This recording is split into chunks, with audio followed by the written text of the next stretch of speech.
in high school, I had decided that I wanted to try to get into a fashion merchandising, some type of college or university program. I'd originally wanted to be a fashion buyer, so I went to school in London for fashion merchandising. I was offered a really great job with buying out of Toronto, but Alex and I had been together since we were 17, so it was kind of at a point where move to Toronto and pursue that, or move to Winnipeg, and we got engaged, so that was the decision. I worked, it was a little bit harder to find my way because I'd given up a great job, and then in Winnipeg there wasn't as much opportunity obviously as in Toronto. So I worked with this great lady who did styling and buying for like personal shopping type stuff, and one of the girls that worked with her actually designed jewelry. So I got interested in it and just kind of started doing it on my own, hand making things. Girls on the team would buy some of it. It definitely started out as a hobby, but me kind of always trying to find my way. Like, I knew that I had to do something. I wanted to do something. Almost every summer, I would have a mental breakdown we have a cottage at the lake. Like, what am I gonna do? What am I gonna do with my life here? Because we'd move Winnipeg, Vancouver. It's hard to kind of get settled especially when you see things for yourself. You want to build your own kind of career. Right. So in Vancouver, I actually started taking metalsmithing courses, and that really kind of opened the door for me. You can see a bunch of designs and things in your head, but if you can't execute them, it can be really frustrating. So metalsmithing kind of took it to the next level, where I could see things and I could actually produce them. And then I guess it's funny, my life is like divided into seasons. The next season, we moved to Florida, and that's when I got like the website going, and things were just kind of picking up. So it was just like a slow progression. More people started getting interested. I started getting some press recognition. So at that point, I thought, okay, well, maybe I can take this to the next level. Get a website, start to get things going, maybe find a PR firm.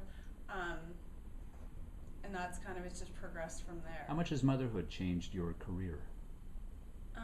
It's definitely made my career second. And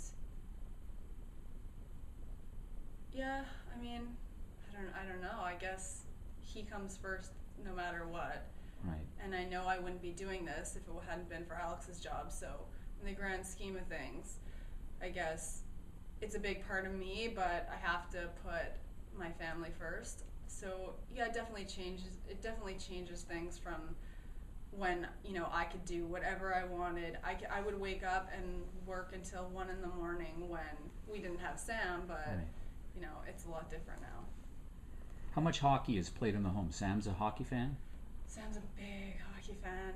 I kind of thought that I was gonna get away with maybe having a boy who didn't play hockey, but ever since, I guess, halfway through the season in Dallas, it started, and now it's just full blown, like, Montreal Canadiens all the time. I remember I read somewhere that you couldn't get a Dallas Stars shirt off of him, even when Dad went to play up in New York. I mean, it was the Stars. Is he wearing a Habs jersey now? Yeah, we got him out of the Stars jersey. I think the Stars was their first team that he actually was old enough to understand. Right.